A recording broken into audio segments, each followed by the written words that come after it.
So then I can, give some structure that, okay, now we're going to talk about this, and this is the blah, blah, blah, part 1, part 2, this is the section, we're going to go deeper into this psychology.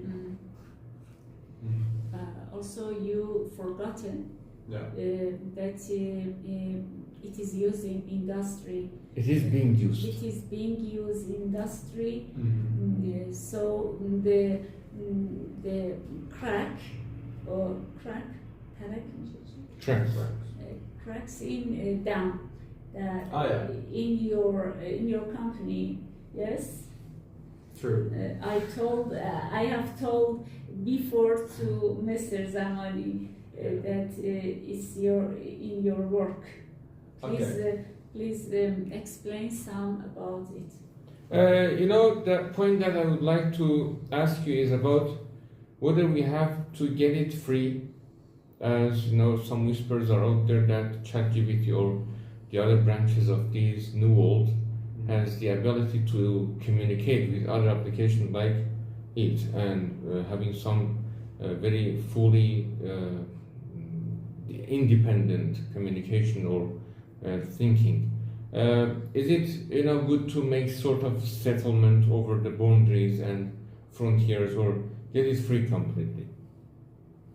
From a consumer point of view, or are you asking just about my opinion? No, your opinion. About my opinion. In my opinion, nothing is free. If something is free, there's a famous saying that if something is free, you are the product. As why Google is free, why Facebook is free, because they get your interest. What are you interested? The latest BMW, and tomorrow you get proposed ads about the BMW, and that's how they make money. So these companies know you. You can pay for it and opt out of being commercialized. That's something. In my opinion, if it should be free, it should be free, but it's never going to be. I do think this is a very useful tool and give a lot of good things to the world that a child in Africa can. Forever, or just these initial years? No, I think it can be free forever.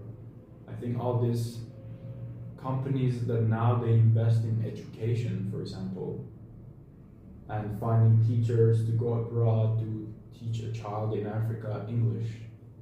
Now, I think you could basically try to design an English teacher using a ChatGPT and send it for free or funded by the government or the NGOs to the children in Africa or Iran or the places that they don't have access to education. It's complicated. It can be, because then it goes into the aspect of, should it be free for the user? Should it be free for the consumer? I don't know. I don't think anything is free. But it's not a good idea. It will be free because we have lost a lot of jobs in our world, and it is not. It seems no good. Proper. It's not. It seems no proper. But the money that is supposed to be made throughout the job that people have been engrossed in could just be replicated with the money that ChatGPT or other branches of AI will be making in a very close future. One more question is about the dark side that you imagine it will cause for the family-oriented congregations. Right now we are seeing that children are just easily migrating to other part of the world, and once a year they might make a short call or stuff. We see so many, unluckily, and they're confident that their parents are okay, and again they're confident that they could easily communicate and see them anytime they would like. But to what extent, or how do you feel about the future of AI in this field? In which field? About changing the family congregations.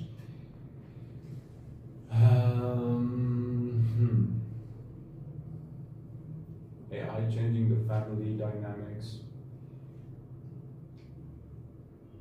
I don't think AI will affect the family dynamics as much as internet did, because I think AI is more about internet or maybe cell phones.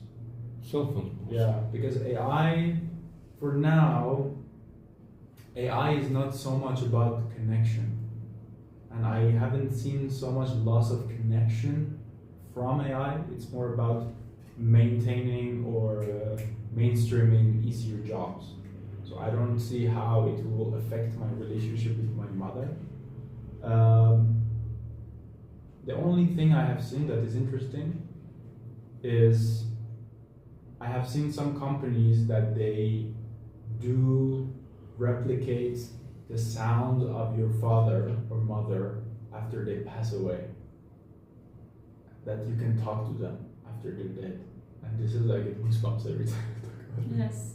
And this is crazy, that kind of you can make a replica of your mother to Yes. always have in your pocket. And some people, even psychology-wise, I think in US or somewhere they were doing some treatment over the people who had something to say to their dad that they never could because of whatever, they passed early, a lot of family obligations. Now to be able to talk to that voice is, I think it's just mind-blowing.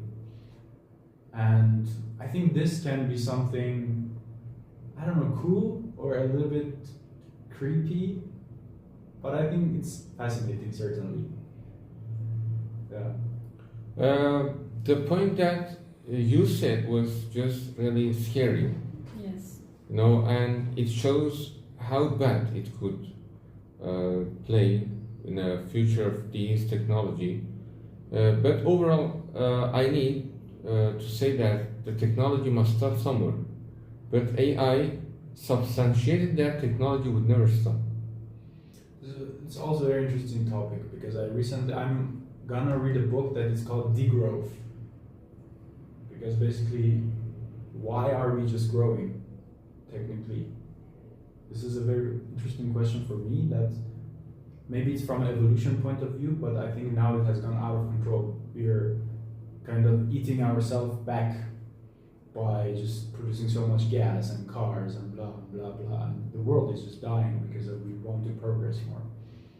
So I think there is also a lot of movement on degrowth. I know a lot of people in Netherlands going to live in farms. There are studies on generational living, that you buy a farm with your parents and your best friends, and you just live in a farm together. People are actually doing this, and if you want to go to work, the parent take care of the kids. You can next time go to the friend, and you eat from the vegetables on the garden. You try to take care of, provide your own meat to have a more sustainable life. So I know it's a whole lifestyle and whole mindset of degrowth, and I also somehow agree with it. I think we're going too fast. And AI has just accelerated that. I think it's the money that accelerated that. It's not the AI. If it's not the AI, it's the next thing that makes money. I think it's the thirst of power.